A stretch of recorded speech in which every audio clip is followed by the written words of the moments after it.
शेतकऱ्यांसाठी अतिशय आनंदाची बातमी आहे, कारण 2022 ते 2024 पर्यंतचा सर्व पीक विमा अखेर शेतकऱ्यांच्या खात्यावरती जमा व्हायला सुरुवात झालेली आहे।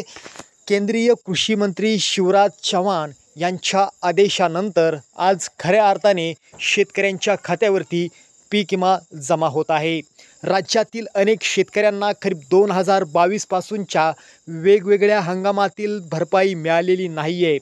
तसंच खरीप 2024 मधील वेगवेगळ्या ट्रिगरमधील भरपाई अद्यापही थकीत आहे।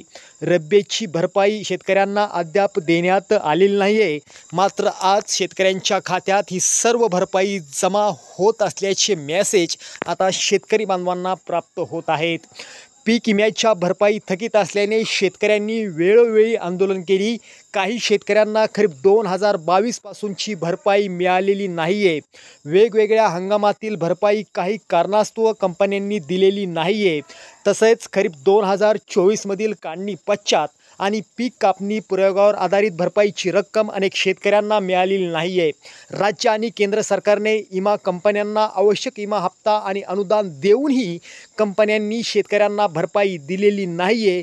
त्यामुळे शेतकऱ्यांमध्ये रोष निर्माण झाला होता। राज्य सरकारने आपल्या हिश्श्याचा विमा हप्ता न दिल्याने विमा कंपन्यांनी जुलैपर्यंत शेतकऱ्यांची भरपाई थकीत ठेवली होती, पण राज्याने आपला हप्ता जुलैमध्ये दिल्यानंतरही विमा कंपन्यांनी भरपाई दिली नाही।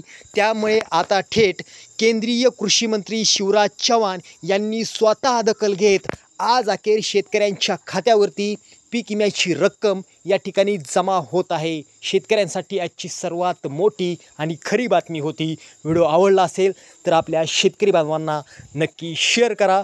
पुन्हा भेटूया। जय हिंद।